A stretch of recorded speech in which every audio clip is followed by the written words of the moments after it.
Bismillahirrahmanirrahim.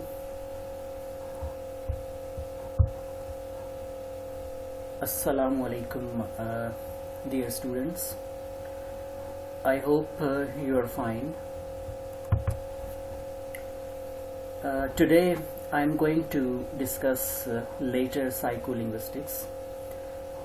Second half of 20th century is referred to as later psycholinguistics period.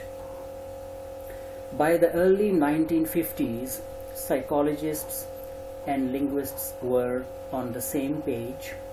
They showed an interest in talking to one another. This is proved by an important event that happened in 1951. It was a conference sponsored by Social Science Research Council. The conference brought together several leading psychologists and linguists under one roof. The proceedings of the conference decided to outline a psycholinguistic research agenda.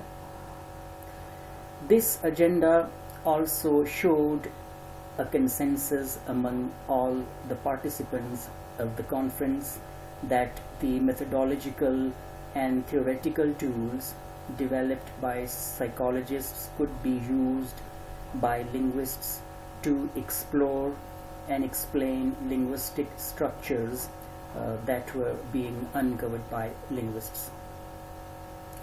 A second larger conference was organized 2 years later, which included anthropologists and communication engineers as well as psychologists and linguists.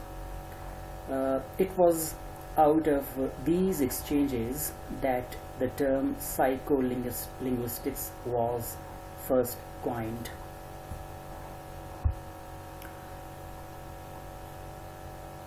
The second period of interdisciplinary psycholinguistics really took hold in the late 1950s with the emergence of a renowned linguist, Noam Chomsky, on the scene.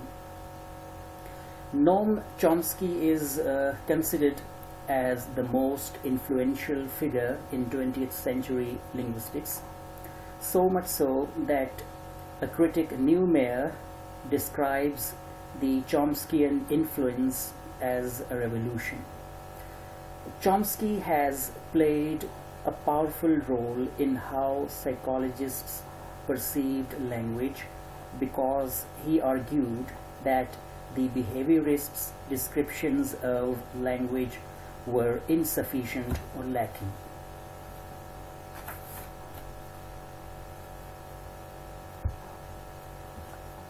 Now let us consider some of his important arguments against inadequacy of behaviorism. His first argument is against associative chain theory advanced by the behaviorists. According to this theory, a sentence consists of chain of association between individual words in a sentence. Simply put, each word in a sentence serves as a stimulus for the next word, and this is how the entire sentence is produced from left to right. It is important to understand the concept of association in order to understand associative chain theory. Associative chain theory basically tries to explain how our brain works when we speak or write. In a nutshell, an associative chain is an orderly set of two or more interconnected associations. An association is referred to as a mental connection or relationship between two or more objects, ideas, events, states, that is usually based on specific experiences.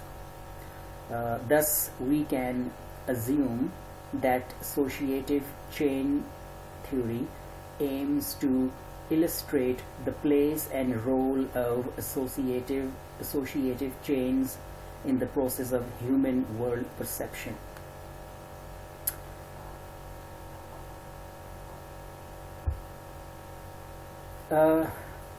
Skinner, the American psychologist and social philosopher, contributed to its definition and development.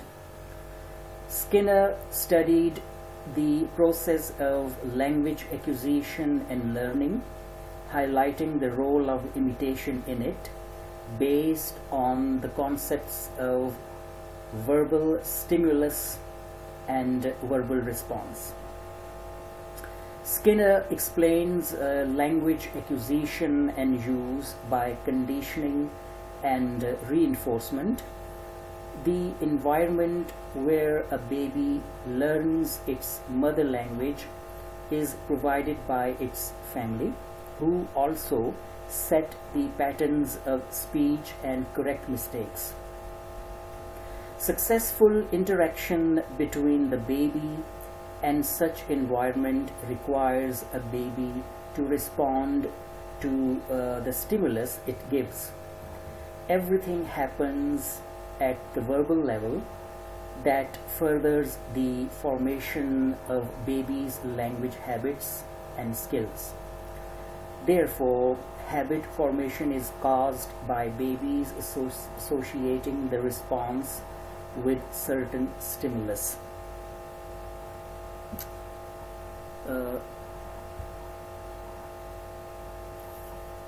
The associative chain theory can be applied to explain the principle of sentence formulation, mainly in European languages. According to such an interpretation, we build sentences with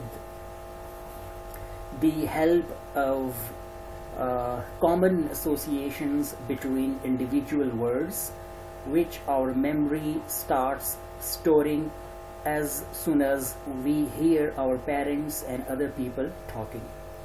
So when we speak, our memory enables us to choose the best word combinations literally without thinking, because it stores them in the form of associative chain.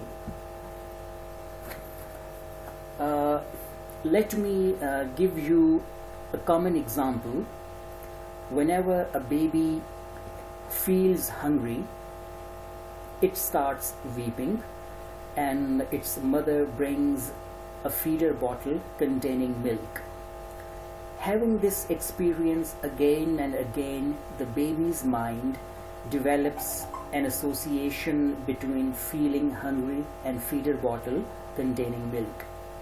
So later, when it grows up and starts speaking, he or she demands feeder bottle when he or she feels hungry, because his or her mind enables him or her to choose the words, "Mom, give me feeder, I'm hungry."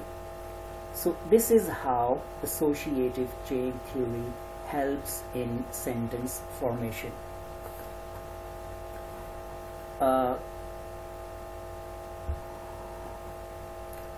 Before Chomsky, another linguist Lashley had argued against it, that there is something more to the structure of a sentence than the association between adjacent words. Chomsky advanced this notion further.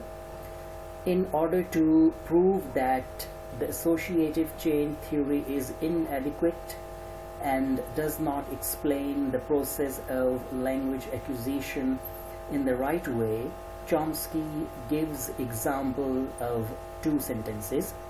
Sentence number 1, George picked up the baby. Sentence number 2, George picked the baby up. Uh, now, uh, let us make an analysis of these two sentences. In the first sentence, verb pick and preposition up are used together, but in the second sentence they are separated by a noun. Both sentences are absolutely correct. According to Chomsky, it can be a problem for theory. In this case, we know that both sentences are acceptable, not because of association, but because of our intuitive knowledge of language. Clearly, there is a relationship between pick and up, and this relationship is more complicated in sentence number 2 because pick and up are separated. To comprehend the sentence, we must know that these words are part of a linguistic unit or constituents. Linguists call such separate units as discontinuous constituents. So associative chain theory that stresses simple association between adjacent words is inadequate.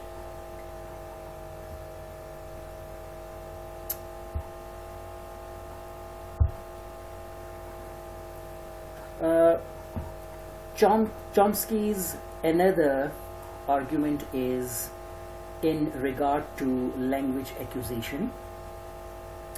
Language acquisition cannot be explained in terms of children's language experience.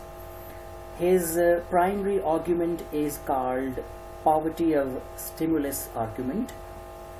This argument states that there is not enough information in the language samples given to children to fully understand the richness and complexity of children's language. To explain this, Chomsky gives example of the following 4 sentences. As you can see in this slide. Sentence number 1, John believes he is incompetent. Sentence number 2, John believes him to be incompetent. Sentence number 3, John wants him to win. Sentence number 4, John wants Bill to see him. Now, according to Chomsky, our knowledge of language tells us that he in sentence number 1 and him in sentence number 4 could refer to John. In contrast, the him in sentence number 2 and sentence number 3 cannot refer to John. Now, Chomsky says that it is doubtful or it is not possible that anyone's parents systematically distinguished between him in sentence number 2, 3 and 4. Rather, most people would not know how to explain the difference, but still we recognize the difference. We also make a great number of other linguistic discrimination about much more complex aspects of language that we are unable to explain in an explicit manner. Chomsky's argument is this: the language children acquire is complicated and minute, and the sample of speech given to them during the course of language development is not the only factor contributing in language development of children. Parents may assist the child's language development in some ways and may influence the rate of development somewhat. The pattern of development is based not on parents' speech but on innate knowledge of language.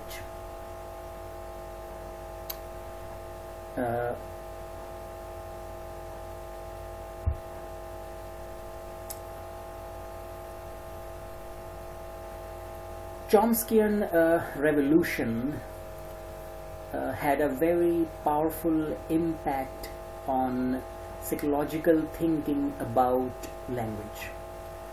Chomsky observed in late 1960s that the study of language may very well, as was traditionally supposed, provide remarkable favorable perspective for the study of human mental processes, and linguistics could be profitably viewed as a branch of cognitive psychology.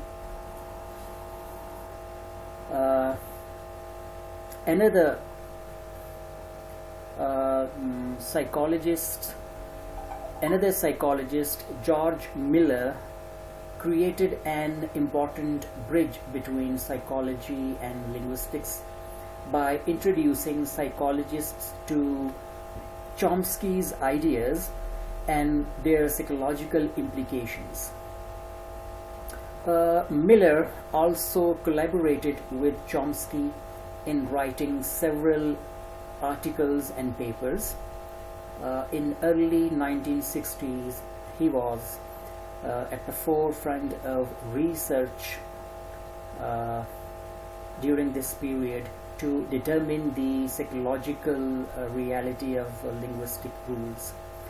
Moreover, during early 1960s, various grammars for child language were written, modeled after adult grammar, but differing in specific rules.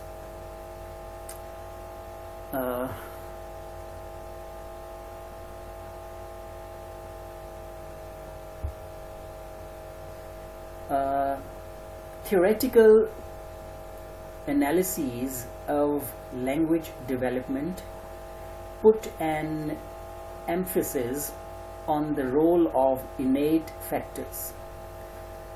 Apart from Chomsky, another most influential person in this regard was Eric Lenneberg, whose book Biological Foundations of Language appeared in 1967. Lenneberg and Chomsky make use of evidence of aphasia and studies of delayed language development, for example, mental retardation, and available neurophysiological information, and established a strong argument for the role of innate factors in language development. The revolution of 1960s and early 1970s emphasized the role of linguistic theory in psycholinguistic research and the role of innate mechanisms in language acquisition.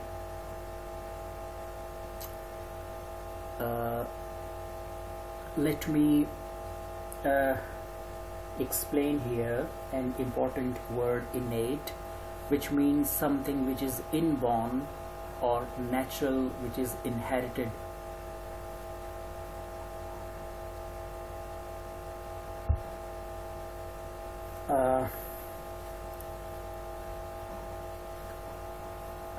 Reber, another linguist, pointed out the two fields of psychology and linguistics were quite distinct in their methodologies. To understand this, a distinction may be drawn between two intellectual traditions: one, rationalism, and two, empiricism. Rationalism is an approach which can be identified with heredity or nature, something that we inherit from our parents, or something which is inborn and in our nature. while empiricism is an approach which can be identified with environment or nurture, something that we experience or something that we learn from our environment.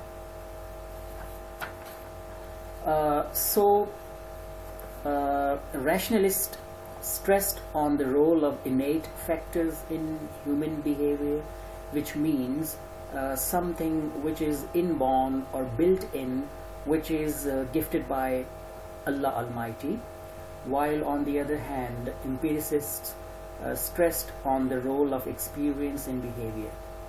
Linguists' approach was rationalist, while psychologists' approach was empiricist.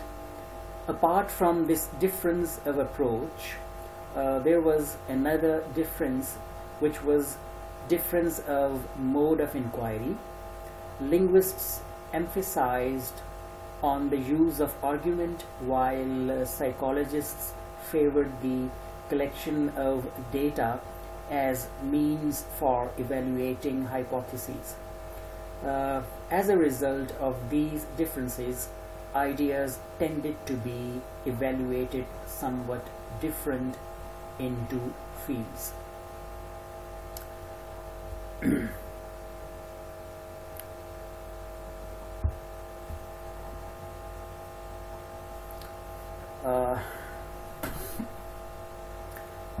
Students, after tracing a brief historical analysis of psycholinguistics, an important question arises that where do things stand now? Remember, it's always very difficult to describe events that are currently in progress than those that happened in the past, but it's possible to discern several themes of psycholinguistic work over the last 15 to 20 years. And I'm going to discuss 4 important themes that are currently in vogue in psycholinguistics. Number 1, that early psycholinguistics focused on syntax, while recently an upsurge in interest in phonology, semantics, and pragmatics has been observed. These developments have led to a more rounded field with research that cuts across these different areas. Second, although early research in psycholinguistics focused on language comprehension, in recent years a strong surge of interest in language production has surfaced. Third, the development of techniques that allow researchers to see visual images of the brain has stimulated a considerable interest in the brain mechanisms associated with language. For more than 100 years, primary method used in neurolinguistics was the study of language in individuals with aphasia. We can now observe functioning of normal brains during various language tasks. The results of these studies have greatly deepened our understanding of neurolinguistics. And fourth, psycholinguistics has matured to the point that we are beginning to see applications of psycholinguistics principles that are useful to society. At the same time, tangible progress has been made in applying psycholinguistic research to topics such as reading, bilingualism, and language disorders. These advances have been made possible by integrating the insights from different disciplines within cognitive science. For example, Just and Carpenter's book on reading comprehension integrates linguistic theories of sentence structure, computer simulation of reading, and psychological experimentation on eye movement. These results lead us to believe that interdisciplinary work on language can ultimately be fruitful, although it can sometimes produce tensions between different languages.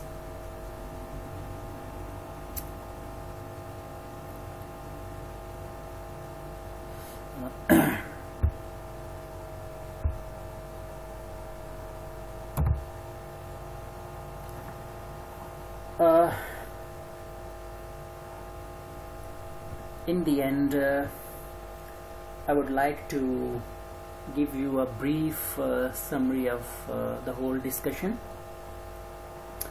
Dear students, the history of psycholinguistics can be divided into two periods of interdisciplinary activity. First period was dominated by Wilhelm Wundt, who presented a cognitive view of language. The behaviorist later held that verbal behavior can be explained in terms of environmental contingencies of reinforcement and punishment. Students, this view was criticized by Chomsky, leading to a second wave of psycholinguistic activity. This period, also referred to as later psycholinguistics, was characterized by an effort to incorporate linguistic theory in psychological research, as well as by the view that innate linguistic mechanisms are necessary to explain child language acquisition. And presently, psycholinguistics is a more diverse field of study that draws insights not only from psychology and linguistics, but also from adjacent fields of study. Students, I hope you have understood, and thank you very much for listening.